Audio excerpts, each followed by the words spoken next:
8 വർഷത്തെ പോരാട്ടമായിരുന്നു. പെൺകുട്ടിയോട് തീർത്തും ബഹുമാനം മാത്രമാണ്. ഒരുപാട് പെൺകുട്ടികൾക്ക് ഊർജ്ജമായവളാണ്. നീതിപീഠത്തോട് മനസാക്ഷിയുണ്ടോ എന്ന് ചോദിക്കുന്നതിൽ യാതൊരു അർത്ഥവുമില്ല. നീതിയും നിയമവും ഒക്കെ ഒരേ തട്ടിൽ കാണാൻ ഒക്കില്ല. കോടതിയിൽ തെളിവുകൾ മാത്രമാണ് കാര്യം. കൂട്ടബലാത്സംഗം എന്ന കുറ്റം തെളിഞ്ഞു. ആ കുറ്റത്തിനുള്ള ഏറ്റവും കുറഞ്ഞ ശിക്ഷ 20 വർഷത്തെ കാരാഗൃഹവാസം. അതിൽ ഇതുവരെയുള്ള ജയിൽവാസവും പരിഗണിക്കപ്പെടും. വിധി കേട്ടയുടൻ പ്രതികളായ മാർട്ടിനും പ്രദീപും പൊട്ടിക്കരഞ്ഞു. അത്രമേൽ വലിയ ക്രൂരതയെ അതിജീവിച്ചവൾ ഇന്നും കരഞ്ഞിട്ടുണ്ടാകും. ഇതൊക്കെ നമ്മൾ പറയുകയാണ്. നീതി നടപ്പാക്കിയെന്ന് നടിക്കുന്നതാണ് ഏറ്റവും വലിയ അനീതി എന്ന് പ്ലേറ്റോ പറഞ്ഞത് ഓർത്തുപോവുകയാണ്. ഈ സാഹചര്യത്തിൽ ഏറ്റവും പ്രധാനപ്പെട്ട ഒരു വാർത്തയിലേക്ക് തന്നെ ക്രൈം ഫയൽ കടക്കുകയാണ്. ദിലീപിനെതിരായ പ്രോസിക്യൂഷന്റെ പ്രധാന വാദങ്ങളെല്ലാം എഴുതിത്തള്ളി കോടതിയുടെ വിധിപ്പകർപ്പ് പുറത്തു വന്നിരിക്കുന്നു. ഗൂഢാലോചന നടന്നതിന് പര്യാപ്തമായ തെളിവുകൾ ഹാജരാക്കാൻ പ്രോസിക്യൂഷന് സാധിച്ചില്ല.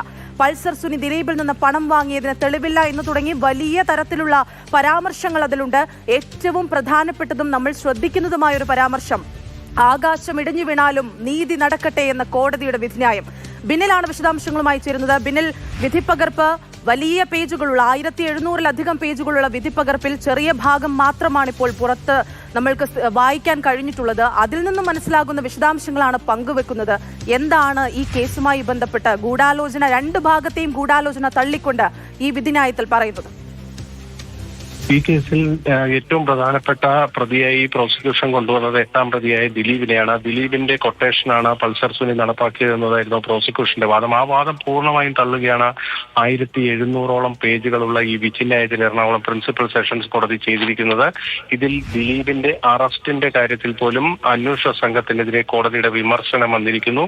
ഇതിൽ ഏറ്റവും പ്രധാനപ്പെട്ടത് ഈ പ്രതിയായ ദിലീപിനെ പ്രതിയേർത്ത് അറസ്റ്റ് രേഖപ്പെടുത്തിയ ശേഷവും അയാൾ മൊബൈൽ ഫോൺ ഉപയോഗിച്ചിരുന്നു എന്നതാണ് FSL റിപ്പോർട്ടിൽ നിന്ന് മനസ്സിലാകുന്നതെന്നാണ് കോടതി പറയുന്നത്. വൈകിട്ട് 6 മണിവരെ ഇയാൾ ഫോൺ ഉപയോഗിച്ചതിന് തെളിവുണ്ട് എന്നതാണ്. അങ്ങനെയെങ്കിൽ കസ്റ്റഡിയിൽ വെച്ച് ആരാണ് ഈ ഫോൺ ഉപയോഗിച്ചത്? ഇയാൾ കസ്റ്റഡിയിലായിരുന്നു. അറസ്റ്റ് രേഖപ്പെടുത്തിയ ശേഷം പ്രതി എങ്ങനെ ഫോൺ ഉപയോഗിച്ചു തുടങ്ങിയ സംശയങ്ങളും കോടതി ഉന്നയിച്ചിട്ടുണ്ട്. മറ്റൊരു പ്രധാനപ്പെട്ട വാദം എന്നത് പൾസർ സുനി ദിലീപിന് പണം നൽകിയെന്നത് പ്രോസിക്യൂഷന് തെളിയിക്കാൻ കഴിഞ്ഞിട്ടില്ല എന്നതാണ് കോടതി പറയുന്നത്.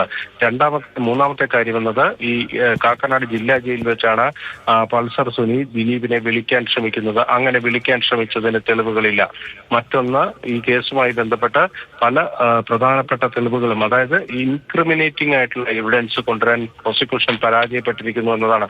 അവരുടെ ആരോപണങ്ങൾ സ്ഥാപിക്കാൻ കഴിയുന്ന പല തെളിവുകളും കണക്ട് ചെയ്ത് കൊണ്ടുവരാനായിട്ട് പരാജയപ്പെട്ടിരിക്കുന്നു. ജയിലിൽ മൊബൈൽ ഫോൺ ഉപയോഗിച്ചു എന്ന് പറയുന്നു, പക്ഷേ ആ മൊബൈൽ ഫോണിന്റെ ചാർജർ കണ്ടെടുക്കാൻ കഴിഞ്ഞിട്ടില്ല എന്ന് കോടതി പറയുന്നു.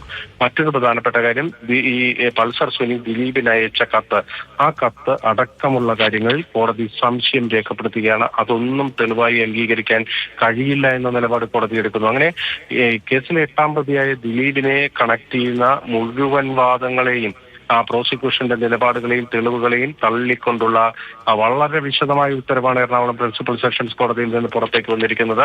1700-ലധികം പേജുകളുള്ള വിധിന്യായത്തിന്റെ വളരെ ചെറിയ ഭാഗം മാത്രമേ പുറത്തേക്ക് വന്നിട്ടുള്ളൂ. ഈ കേസിലെ 8ാം പ്രതിയായ ദിലീപിന്റെ റോൾ സംബന്ധിച്ച് തന്നെ കോടതി പറയുന്നത് 1100 പേജുകൾ കഴിയുന്ന ഒരു ഭാഗത്താണ്. ഏതാണ്ട് 100-ലധികം പേജുകൾ ദിലീപുമായി ബന്ധപ്പെട്ട കാര്യങ്ങളിൽ തന്നെ കോടതി മാറ്റിവെച്ചിട്ടുണ്ട്. ആ കാര്യങ്ങളെല്ലാം പൂർണ്ണമായും പുറത്തേക്ക് വരണമെങ്കിൽ കുറച്ചുകൂടി സമയം കാത്തിരിക്കേണ്ടി വരും. എന്തായാലും ഇപ്പോൾ പുറത്തു വരുന്ന വിവരങ്ങളിൽ കോടതി പ്രോസിക്യൂഷന്റെ ഗൂഢാലോചനാ വാദത്തെ പൂർണ്ണമായും തള്ളുകയാണ്. അതായത് ഈ കേസിൽ നേരിട്ട് കൃത്യം നടത്തിയിരിക്കുന്ന പൾസർ സുനിയും മറ്റ് 5 കൂട്ടാളികളും അവർ നേരിട്ട് നടപ്പാക്കിയ കൃത്യമെന്ന രീതിയിലാണ് കോടതി ഇതിനെ വിലയിരുത്തുകയും ചെയ്യുന്നത്. ബിനിൽ, ഈ ജിൻസൺ എന്ന് പറയുന്ന സാക്ഷി പ്രതിയാകേണ്ടതല്ലേ എന്ന ചോദ്യം ഏത് പശ്ചാത്തലത്തിലാണ് ഇങ്ങനെ ഉന്നയിക്കുന്നത്? അതായത് ഈ കേസിൽ പലരും സാക്ഷികളായി മാറി. ജിൻസനെ സംബന്ധിച്ചിടത്തോളം ജിൻസൺ കാക്കനാട് ജയിലിലെ ഒരു തടവുകാരനായിരുന്നു. തടവുകാരനായ ജിൻസൺ ഈ സംഭവങ്ങൾ കേട്ടിട്ടുണ്ട്. ജിൻസന്റെ ഒരു എക്സ്ട്രാ ജുഡീഷ്യൽ കൺഫെഷൻ എന്ന രീതിയിലാണ് ജിൻസനെ പോലീസ് അവതരിപ്പിച്ചത്. അതായത് ഈ പൾസർ സുനിക്ക് ഒത്താശ ചെയ്തു കൊടുത്തിരുന്ന ഒരാളാണ് ജയിലിൽ. പക്ഷേ ഈ ജയിലിൽ വെച്ച് പൾസർ സുനി ഈ സംഭവങ്ങൾ വെളിപ്പെടുത്തുന്നത്, അതായത് ദിലീപിനെതിരായ വെളിപ്പെടുത്തൽ നടത്തുന്നത് ഈ കേസിൽ സാക്ഷിയായി മാറിയ ജിൻസന്റെ കയ്യിൽ എടുത്താണ്. ജിൻസൺ ഒരു മോഷണ കേസുമായി ബന്ധപ്പെട്ട് ജയിലിലാകുന്ന ഒരാളാണ്. അപ്പോൾ ജിൻസന്റെ വാദങ്ങളെ അതല്ലെങ്കിൽ ജിൻസനെ സാക്ഷിയാക്കി മാറ്റിയതിനെ കോടതി ചോദ്യം ചെയ്യുകയാണ്. മറ്റൊരു പ്രധാനപ്പെട്ട കാര്യം എന്നത് ഈ ദിലീപിനെ കളക്ട് ചെയ്യാൻ വേണ്ടി ഈ കേസിൽ കോടതിയിൽ പ്രോസിക്യൂഷൻ നിരത്തിയിരിക്കുന്ന സാക്ഷികളെയും തെളിവുകളെയും എല്ലാം തന്നെ പൂർണ്ണമായും തള്ളിക്കൊണ്ടാണ് ഈ വിധിന്യായം പുറത്തേക്ക് വന്നിരിക്കുന്നത്.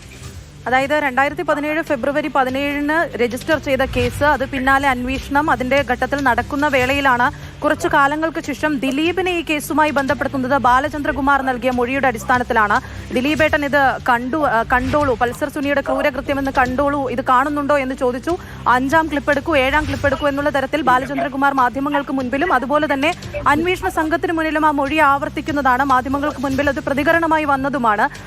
ആ മൊഴിയെപ്പറ്റി, ഇപ്പോൾ ബാലചന്ദ്രകുമാർ ജീവനോടെയില്ല, ആ മൊഴിയെപ്പറ്റി ഈ വിധിന്യായത്തിൽ എന്തെങ്കിലും കാര്യങ്ങൾ പരാമർശിക്കുന്നുണ്ടോ? ബാലചന്ദ്രകുമാറിന്റെ മൊഴികളെ വിശ്വാസത്തിൽ എടുക്കുന്നില്ല എന്നതാണ് കോടതി ഉത്തരവിൽ നിന്ന് മനസ്സിലാക്കുന്നത്. അതുകൊണ്ട് തന്നെയാണ് ആ ഭാഗം കോടതി നിരാകരിക്കുകയാണ് ചെയ്തിരിക്കുന്നത്. ബാലചന്ദ്രകുമാറിലൂടെ പോലീസ് അല്ലെങ്കിൽ പ്രോസിക്യൂഷൻ കൊണ്ടുവന്ന മൊഴികളെയും തെളിവുകളെയും പൂർണ്ണമായും തള്ളുകയാണ് ഈ ഉത്തരവിൽ കോടതി ചെയ്തിരിക്കുന്നത്.